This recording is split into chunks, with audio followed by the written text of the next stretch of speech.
జాతకంలో ఏ దోషం ఉంటే ఈ పరాయి సంబంధాలు, అక్రమ సంబంధాలకు ఎగబడతారు హ్మ్. స్త్రీ పురుషులు. ఏంటి అసలు ఇక్కడ? సరే, జాతకంలో అక్రమ సంబంధాలు అనేది మనకు ముఖ్యంగా కుజుడు, శుక్రుడు గురించి వస్తుందండి. ఓకే. ఈ కుజ శుక్రులే సగం గబ్బులేపుతారు జీవితంలో జాతకాన్ని.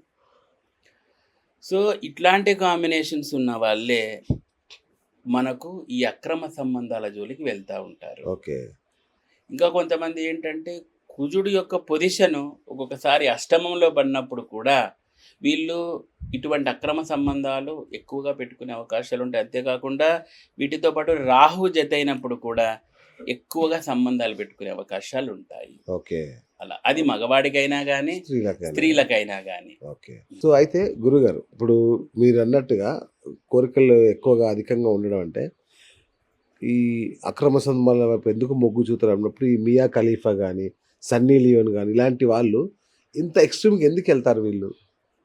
దీనికేమైనా జాతక దోషాలుంటాయా? జాతక దోషాలనే కాదండి, వాళ్ళ జాతకంలో ఉన్న గ్రహస్థితి అలాగుంటుంది. అచ్చా! అచ్చా! మియా ఖలీఫా జాతకం చూస్తే మనము శుక్రుడు అనేవాడు బాగా ఉచ్చపట్టి ఉన్నాడు. ఓకే. శుక్రుడు ఉచ్చపట్టి మళ్ళీ ఇక్కడ శనితోటి ఆయనకు లింక్ అనేది జరిగింది. ఓకే. ఉచ్చస్థానంలో పట్టి.